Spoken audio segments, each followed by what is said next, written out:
Okay, I just wanted to go back to that last scrolling shot that we did of the layout of level 117. I've labeled it, I've marked the morphs.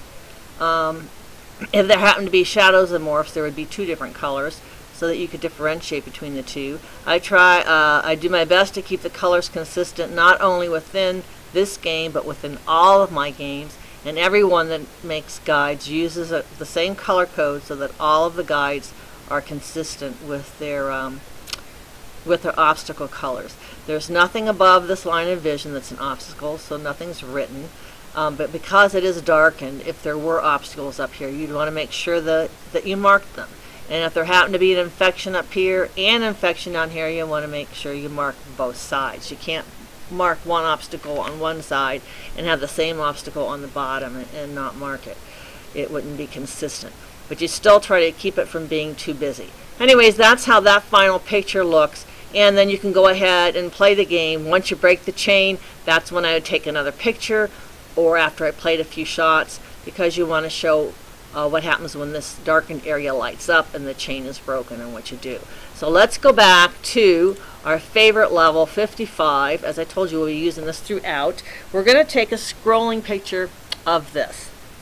And most layouts you can do with one picture. As you can see, when we reach the ceiling here, you're going to get more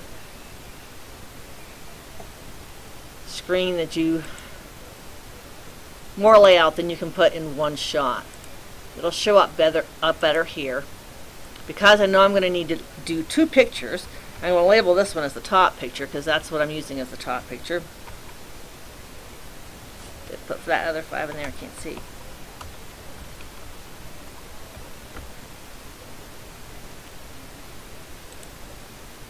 JPEG, save.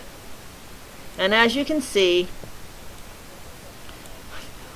part of that layout is laying in your cauldron of bubbles, so you really can't see what's at the bottom.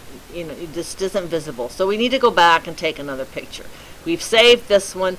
We'll come back and work on it in a minute. So let's go back and take our screenshot here. You'll want to note where your line of vision is, but it'll be pretty simple because of the fact that you'll have the screenshot to mark to begin with. So let's take a screenshot now of this picture,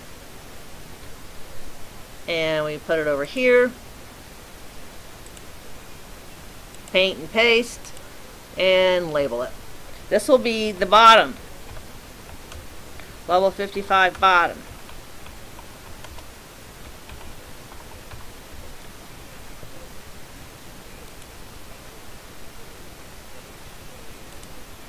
Okay, now you can see where your field of vision is. It's right here under this brown. What I do is I just go in, put my line, get my color white or yellow, whichever works best for my line of vision. I don't go right up here. I kind of go on the outside because I'm going to be cropping. Initially, I'm going to be cropping on the outside on this portion. But when I splice my pictures together, I'll be doing a closer crop, and I want to make sure I know where that line of vision is. So I just marked that there. Now we need to crop it. We don't want to crop close like we did with the other pictures. We need to crop on the outside. Just crop the white part out only. Make sure you also crop out this brown at the very top, because that will create a problem when you go to splice your pictures together. So we're going to crop out this outside.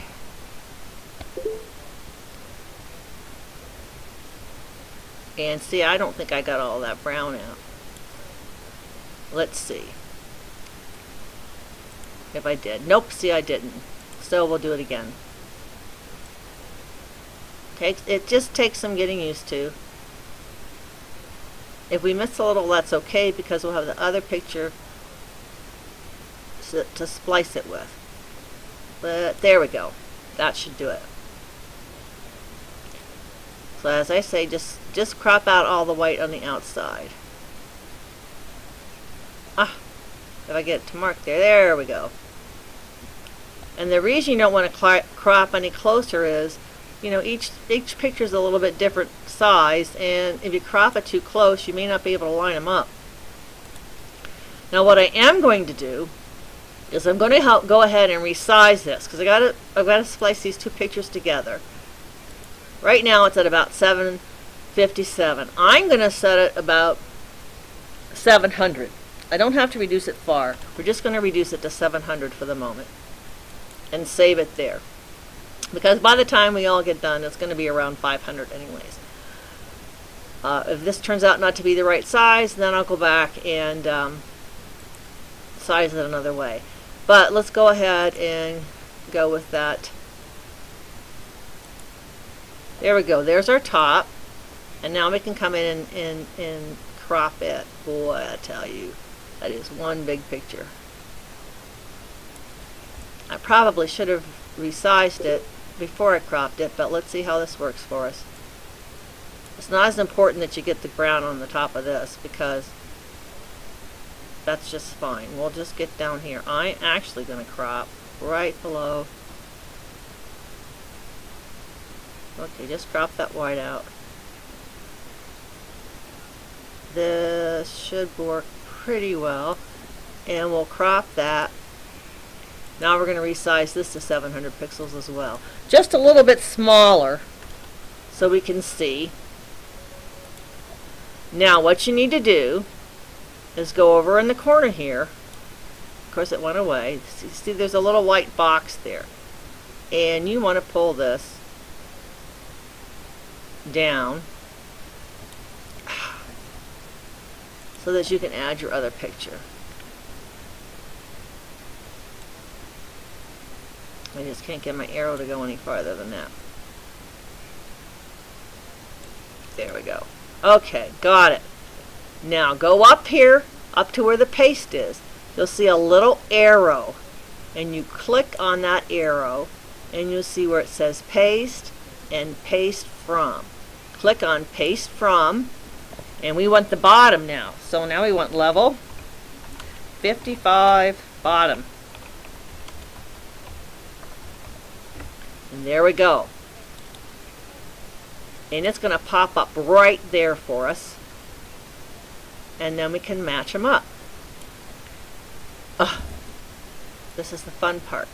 Line it up as best you can. Let's see. That is... it pretty much almost goes here. It goes way up here, doesn't it? That's the top. That's the infection. Here we go. We're getting there. It goes over there. There's that. There's the three. There they are. And it's not really doing that well, is it? I'm missing part of my infection bubbles, I think. Let's move this down more if I can. I don't think I got it. I think I needed to crop it a little bit. Those are the diagonal bubbles over there. This is not as easy as it looks. Here we go. I think we're getting it. I think we're getting it here. Finally, there. You just have to really play around with it, and you can usually get a pretty close match.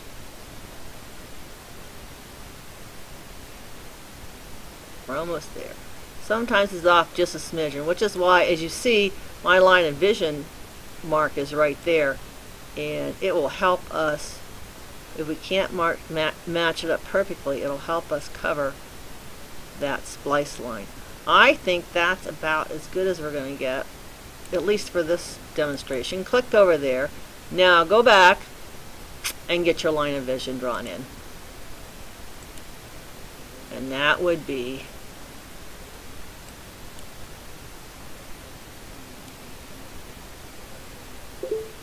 right across here. We're in a pretty close approximation. Okay? And then you can go about, you can't even see this whole picture in here. Let's save that.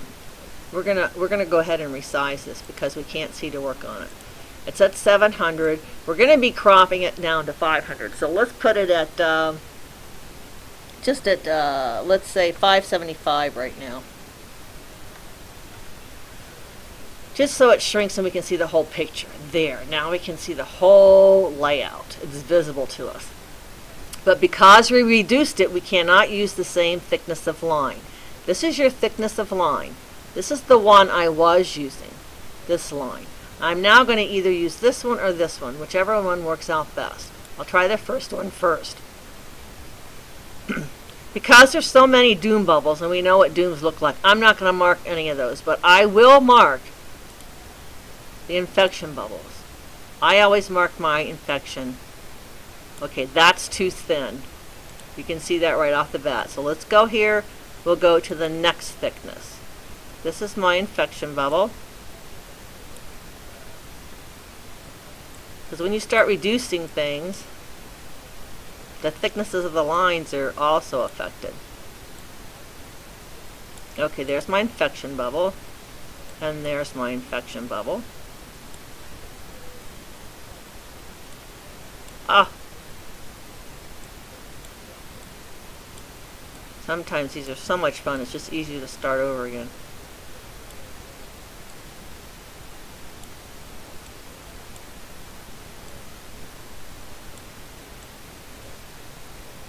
Okay, so that's really all I'm marking in there.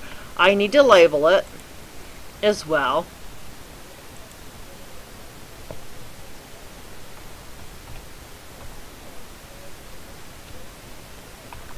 Now, if I was planning on doing more pictures, I would label this A. Sometimes your layout will speak for you, and you really don't need to take any more pictures. You can just give the strategy that is necessary, because you already know what you need to do, and you can explain it well. But if you really feel it will show better if you take additional pictures, then do so and mark this picture as A and continue on from there.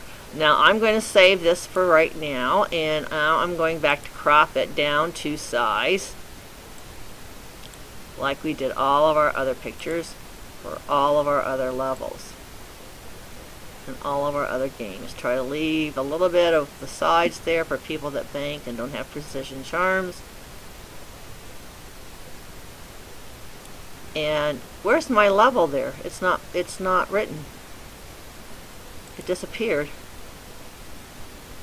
I guess we'll write it in there again. I don't think I'm going to use 36 though.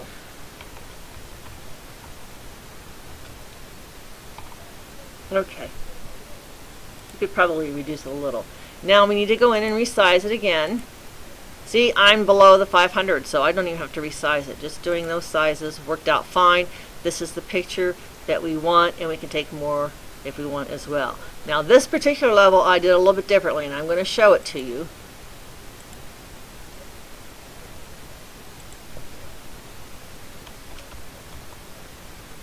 Because it's not the usual way I do guides, but you know, use your discretion. Do what works well for you.